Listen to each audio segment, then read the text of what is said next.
Yeah, we've been talking about doing some riding out in Alaska because this is the only state I haven't been to. Really? Yeah, I've been everywhere else, but I have not been to Alaska. So That would be awesome. yeah, That'd be totally cool. yeah, we're looking forward to it.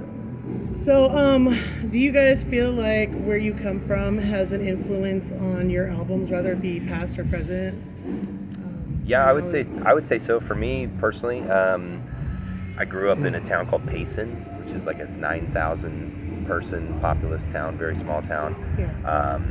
Very Mormon LDS. I was like one of the only families that wasn't Mormon growing up, and so it was a very culturally different environment for me.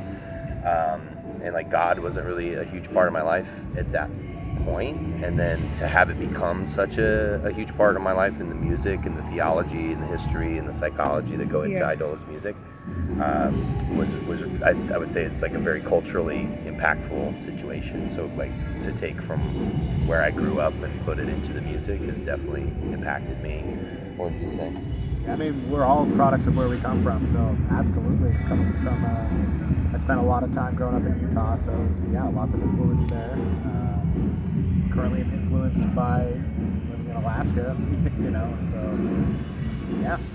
Yeah. I don't have much else to add to what you already said. That's a good answer. Yeah, that's a good answer. I was telling you before the interview started, like I lived in New York for about a year and I got a lot of inspiration for men living there. It was a very enriching experience for me. So it was really cool. That's awesome. I feel like you can get a bit of spirituality being out in nature and things like that. When you come from a place that has that much richness in nature, I mean, it could really move you. Yeah, it's beautiful. We try to. I haven't had a ton of time off from music, especially in the summer months in the last few years, because it's like mostly touring times, like summer and fall. A couple bands, so. Yeah, so I don't get to get in nature as much as I used to, or as much as I'd like, but I do try to carve out some time. I have my dad lives in southern Utah too, so we go down there usually to visit and do the national parks, do Zion and Bryce Canyon, and get inspiration there too. That's beautiful. That's awesome. Well, touching on Mend, we wanted to know, we know this is going to be a little bit more of a softer album than your current album right now. What inspired you to make such a balanced duo like that? So the discography and the concept has always been this huge overarching theme. It's explored the human condition in a lot of various ways, in spirituality and theology. And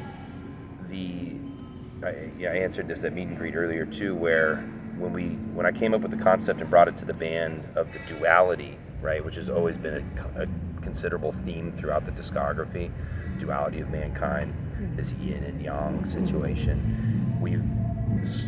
We really looked at our discography and tried to figure out what songs resonated the most with our fans. So we felt that it was kind of two categories. It was like songs like Mutual Fear and Caustic Prayer, these very heavy, chaotic, dissonant, angry songs, and then songs like Low Tie, Humble Ledger, Perennial Philosophy that had like a groove and they had a ballad element and there was a lot of melody and a lot of synth textures and piano.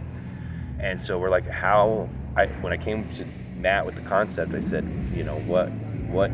what can we do to explore both of these themes kind of to the max? Like if we did a double album and we split the duality into two, where there's a little bit of light in the dark and a little bit of dark in the light. And what does that sound like sonically? But what does that function like thematically and lyrically too? And so with Eviscerate, we were like 7-string guitar. We tried new tools. We went with a death metal producer that was like worked with Chelsea Grin. Nice. We went with 7-string guitars and really violent, chaotic, angry themes. And then for Men, we're like, let's work with more of a pop producer. Let's do synths and nylon string guitars and orchestral arrangements and tons of melody, and craft the lyrics around like celebration and finding your self-worth and confidence, and it's like uplifting, enlightenment, and camaraderie and hope and faith. And we wanted to just like explore those themes diametrically opposed and then still have a little taste. So like Men I don't know. I mean, would you classify it as soft? It's definitely softer. I don't know. How would you describe The it? first demos you sent to me for sure, but then I heard some of the later ones that you wrote. And there's some bangers on there still. There's still some heavy songs on there. Yeah, that was one of the questions. Are we gonna get a little turnaround where we get a bit of a bulked up? Yes, like yeah, how you yeah, like yeah. to say it. Yeah. So there's 2 songs in particular that are like if you loved Eviscerate and you hopped on with us there, you'll love those 2 tracks in particular for sure. Nice. If you only hopped on for the metalcore side, you probably aren't gonna like most of the record. It just to be honest, you probably aren't gonna like it. But unless your taste is eclectic and you like, I mean, there's some funky stuff, there's groovy stuff, there's really pretty ballads, there's a lot of, I don't want to say EDM, but there are like some electronic cool. influenced, Yes. There's a song called Pearl in a Dead Sea that has this very like unique, Imogen Heap style vibe, like very melodic, tons of layers. Yeah, it's really cool. I'm really proud of it. I think we I'm accomplished what we were excited. after with it. So There's a good mix on the album. yeah. Nice. Yeah, and then we have songs like there's a song called Kaleidoscope that it's heavy in really unique ways to Eidola, that like we're stacking like acoustic guitars and distorted guitars and like creating these compositions that are really uniquely manifesting. It's really cool. I'm super stoked on it. Nice.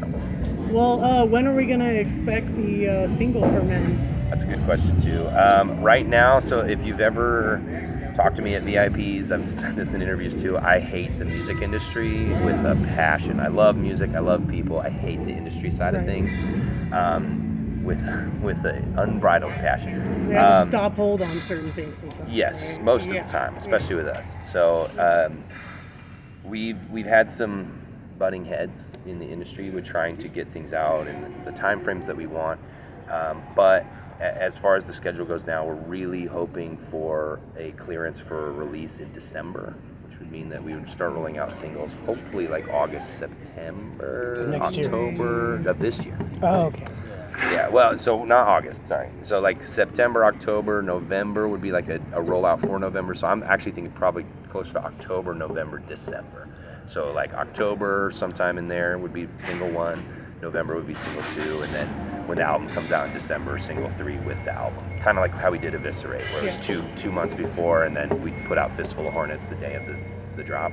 Yeah. I That think was it's my other similar. question was So- how are the music videos looking? Is They're there great. going to be some beefy videos for Yeah, this too? So I actually, not a lot of people know, I came up with the treatments for all of those videos. Oh, really? Myself, yeah. Nice. So I like wrote the color palette and everything? everything. Yeah, same Wow. thing with the color palette for this, for Eviscerate and for Men. So Dan Schaub did the artwork, did the masks, incredible artist, absolutely phenomenal.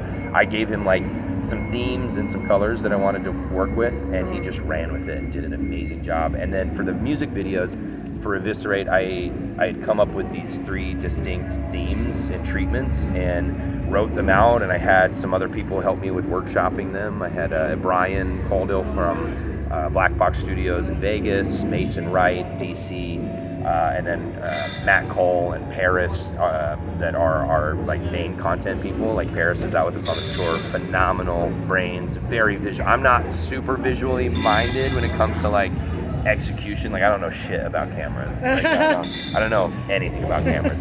I can do audio all day, but Right. those people can take my vision and execute it. Right? It's like Quentin Tarantino probably doesn't know shit about cameras, but he knows how to make a good movie. Oh, sure. Right.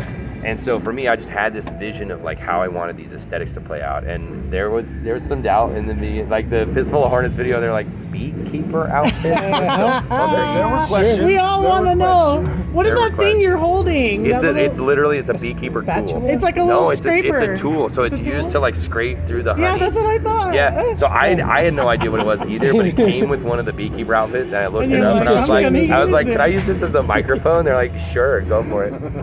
Yeah, it's like a beekeeper tool. So yeah, we ran with it. It was super fun. We found That's that cool. like LED wall in Vegas. It was actually at a building that Shaquille O'Neal owns. It's like a fun Okay. house in Oh, Vegas. what? And so we Cool. rented the room and like put that up on LED. It was really cool. That's awesome. That was a fun video to shoot. It was super fun. Yeah, the no weapon video was Yeah. How was much that? more of a challenge. We didn't have a stunt coordinator or anything, and a lot of people don't know this either, but I actually spent Jesus, I spent 8 hours filming the sword fighting scene the first time that we filmed the video, and I had to be wet the entire time because in the video I like show up, I get pulled underwater, and I show up and I'm wet. Yeah. So Brian is spraying me with a water bottle the entire time to keep me wet as I'm doing the sword fighting scenes. For 8 hours. 8 hours. And it's cold as shit. Like I'm shirtless, I'm freezing cold, 8 hours of shooting. We came to find out that they had like an incident with one of their hard drives and the footage was corrupt. Oh no. So that's why you should have multiple stuff. Right? Yeah. So we had to go and refilm that entire thing. No. So it was another Oh my 8 God. hours of like just getting sprayed like a cat. Like just like, I mean, you saw it. It was fucking ridiculous, bro. I'm like, I'm not even a sword fighter. I'm a singer. Like, what the fuck? It was insane. So it was worth it because the visual was really cool. Yeah. We're stoked on how it turned out, but I would not do that again. It was Like it's physically taxing. Yeah, it's probably more physically taxing than being in the studio. Totally, Like- 100%. I could sing all day, but when it Oh comes my to that, God. it was rough. But yeah, we have some video treatments. We can divulge there's going to be a part 2 to the heist video. Nice. So Nice. there's a song called Empire of Light that we're doing like a part 2 to the heist video. So yeah, it's going to be really cool. It's So going it's to all be gonna kind of intertwine. Indiana Jones, like Nice. really cool themed. Yeah. I got that treatment and then 2 other videos that we're working on right now. So. Sweet. So what's the recording process been like for Men? Well, it's done.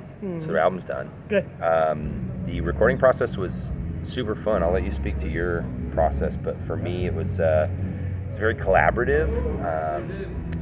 For the most part, I won't talk shit, but we had a producer we'd originally worked with. I won't name his name, but it's just he and I just did not really see eye to eye on the vision, and that was the thing with Eviscerate. We worked with a new guy named Mike Somm, who was traditionally a death metal producer. Okay, yeah. And he was phenomenal. I mean, he just was so fun to work with, and he was like, he's by the books of what we're used to with Chris Crummett, where it's like in Pro Tools we use the same language, we're using amps and real gear and real riffs and getting the takes, and like it's what I've been doing for 15 years. It made sense. Yeah. And it was just a heavier take.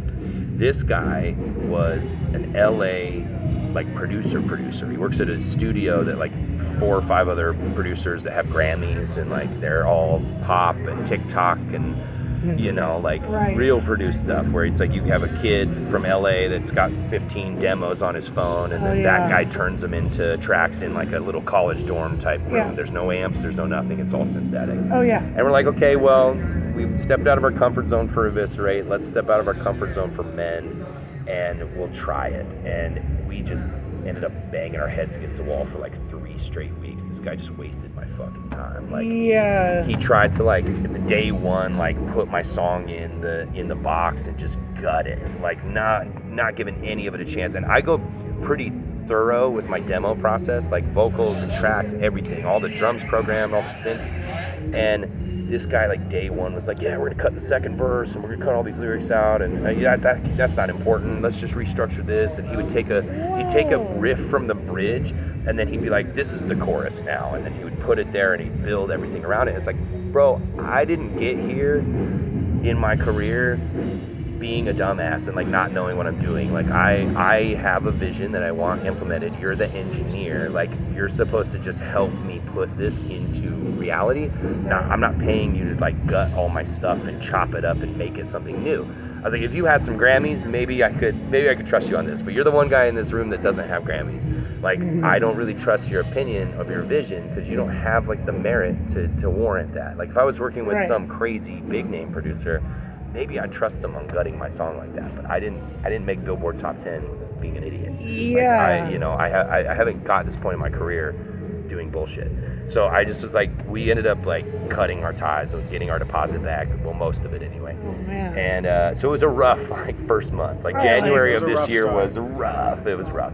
And I wish him the best. He's talented at what he does. It just wasn't the right fit for this band. Right. So we went with a guy named Stephen Hawks that's from LA, who we've worked with to dance before and some other projects, and he was phenomenal. He's a grinder just like us. He's willing to go 7 days a week, 14 hours a day, in the box, get it done. And for me, the recording process was amazing. I mean, it was just he was okay, normally this would take 2 months. We have a month to do it. We're gonna do it. Right. 15-hour days, Andrew, get in here, we're gonna do it. And so I would show up the same time every day, and we would just go and we'd track guitars and we'd track bass, and then vocals was really pleasurable for me because I'd been working with this new vocal coach, and I did 10 straight days, 8-hour days of singing, which I'd never been able to pull off before. And then I finally, at the very last, like, I had 2 songs left, and he's like, well, this is the first time your voice sounds fatigued. Take a day off, come back in, and do the other 2. But it was awesome, because normally most guys will have to take a break every couple days, every 2-3 days. For me, I was laying down top line, harmony, counterpoint, like all day. It was amazing. It just felt really enriching of an experience. And then you came in. How was your process? Yeah, no, it was great. I mean, Andrew, like Andrew says, there's some. We got the whole club going. Bass just started. Yeah, is this my soundtrack? No, Andrew, he does excellent demoing. He demos all the drums out, and he's good at it too. And honestly, kept like 90% of the drums that he did, anyways. Bounced some ideas back and forth, but he left a great template where I showed up and I just laid down, the drums that I've been practicing, working on, a couple ideas like, what do you think if we switch it up this way, or keep it this way, and just kicked it out in a couple days. I think drums were the last thing that we tracked, right? Yeah. And you did it in like no time. It was crazy. Matt's an incredible drummer, and he'll take he's being very kind, but like when I do demo drums, like template drums, I do try to keep them relatively simple, because I know that he's going to put his flair on them and take them up to the next level. He's going to elevate every composition I have times 10. And take fills that I've programmed and make them way cooler than my brain can make as a rhythm organic, person. right? Exactly. So there's like that song Kaleidoscope I mentioned. Like I had this really funky drum pattern in there that it sounded cool to me, and then you took it and you just ran with it. That was fun because Stefan's a drummer too, the producer, and so we got in there and I told him straight up we were like, we don't know what Andrew programmed here, but hit here. This is what I'm gonna try, and we just went for it, and what turned out on the record, I think it sounds good. Yeah, good. Sounds good. There's a stereotypical Instagram, TikTok meme video that goes around where it's you've seen it, I'm sure, where the guitar player tries to program the drums or something, and it's just something completely impossible. Yeah. I'm guilty of that for sure. I'm like, I don't. The hands do this, right? That totally makes sense. But he does a great job at interpreting and putting it to paper. Right. So That's awesome. Sweet. Well, you guys are on your last day of tour. Yeah. You stoked to wrap it up? Very. Matt unfortunately wasn't able to join us for the tour. This is his first day of tour. It's my first day of tour. All right, first and last day of tour. This is his first day of tour. Okay. So Matt has a 1-year-old son at home who's awesome. just adorable, and he's got a great full-time job back home, and so this tour, just with timing, wasn't fortunate with what he was doing back home, but we did want to close it out with him and at least give him a couple of tracks on this set tonight to give him, because he is the drummer, he always will be for the band, and so he was able to fly out for this show, and just we're gonna make it special for the fans that came and showed up today. So it's gonna be a fun time. It's gonna be super fun. So for him, this is like a nice little vacation. He gets to come out and live his passion for a day. For me, I'm fucking exhausted. You're I'm ready. I show up to the bus and all you guys are so haggard. I'm like, hey, how's it going, guys? You're all perky. This guy's first day of school. We're all your energy is not right. Get out of here, Matt. Oh my god. Holy shit. Yeah, I'm super grateful. I mean, this show's amazing. It's going to be amazing. I love playing here. I've played here a couple times, and it's a great way to close it out for sure. But it's been a long haul. We've done I've personally done 2 VIPs a day. On this one, I've done a gym VIP that I've done for fitness. Oh yeah, you do awesome. the fitness thing. Super fun, right. great awesome. people. But I do that in the morning. So most of these guys are sleeping till noon or 1. I'm up at 9 a.m. I getting the items prepped, getting everything ready, do the workout, eat, do my own workout, then come to the show to sound check. Then I go and I do the coffee run for the coffee and pastries, come back second VIP, and then tonight I'm doing a song with Wolf and Bear. So right after this I gotta go warm up, do that song, then go back to the bus, try to eat, warm up again, and then my goodness. set. So I go right to bed. Keeps me out of trouble, which is great, but I go straight to bed after the show. So for me, it's it's a full-time gig, and I love it. It's a labor of love, but grateful to be done today. Yeah, That's for great. sure. Yeah. Well, awesome. Thank you guys so much for Absolutely. your time. Yeah, Thank you thanks for for having coming us. through, and we look forward to seeing you on stage. Absolutely. Everybody take care. Remember, we got Mint coming out here. And December. Hopefully. Hopefully Ish. December. Ish. Ish. We pray. Pray for us. And yeah, we'll try to get some footage out there for the people and some pictures and stuff like that. So Awesome. Sounds thank good. you so much. Absolutely. Thank you so much. See you. Great to meet you. Good to meet you.